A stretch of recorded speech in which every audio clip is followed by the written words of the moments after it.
klipovi koje ja snimam, da nemaju posljedice, znaš. A svaki klip koji ja snimim je koji je ekstreman. Znači, pojavi se bar jedna posljedica tog klipa, zavisi koji klip. A ti ideš od kraja, Znaš kako ti je bilo? Znaš kako ti je bilo? Tad sam ti bio pozvao prostitutku u stan. Slušaj, izbacim taj klip. Taj klip za sat vremena skupio oko 400.000 pregleda i dobijem ti 30.000 subscribera na tom klipu jednom. Ja ti taj klip izbacim na YouTube i živio sam ti bio u Beogradu. Ta riba mene zove na telefon da znaš, sutra ima da te sačeka taj i taj ispred zgrade. Ne snim, misliš da sam ti ja ovdje kao neka riba za zajebavanje, ti ćeš tako se ponaša sa mnom, ja mislim zajebancio, znaš, ispuštim slušalicu. Ujutru se budim, kao idem ja da jedem, nebitno izlazim ispred zgrade, okrećem se levo, neki lik 2 metra. Ja tad došao do milijon subscribera, neki lik 2 metra tu stoji. Ja ovako gledam, brate, i rekao sigurno, ne bi on stojao tu bez veze, još ja nešto povezao, još sam bio dete.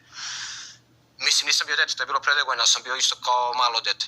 I ja ti se, slušaj ovo, i ja ti izlazim, okrećem se levo, lik 2 metra. Okrećem se desno, još jedan lik. To su valjda ti likovi što su držali nju. Ja ti se tu ukinjam, brate, ustro se i vraćam se u stan dole, zaključavam se, rekao šta ću. I zovem jednog druga Ćofija da dođe po mene, ja ti se spakujem iz tog stana, ostavim ti ključeve u stanu, rekao ja da se bijem s tim ljudima, neću, znaš, šta da se ja bijem, šta će lik da mi uredi, da me ispode, da mi šta radi, nemam pojma šta će da mi radi, znaš. Ja da zovem ovu ribu, ona još gore, još ja bih, kad sam se ja njoj javio na telefon, ja rekao opušteno kao to je klip za YouTube, ovo ono, ona to mene krene da psuje, ja rekao ma mrš bre, ispustim slušalicu, ja nisam htio poslije da je zovem. Na kraju ti ja izađem iz tog stana, slušaj ovo, izađem ti iz tog stana, uzmem taksi, uletim u taksi, s ovim drugarom što mi je pomogao, uletim u taksi, zaboravio sam je bio stvari u tom stanu, bio sam zaboravio 5-6 duksa, na brzinu sam izašao da me neko ne smara i preselim se u drugi stan.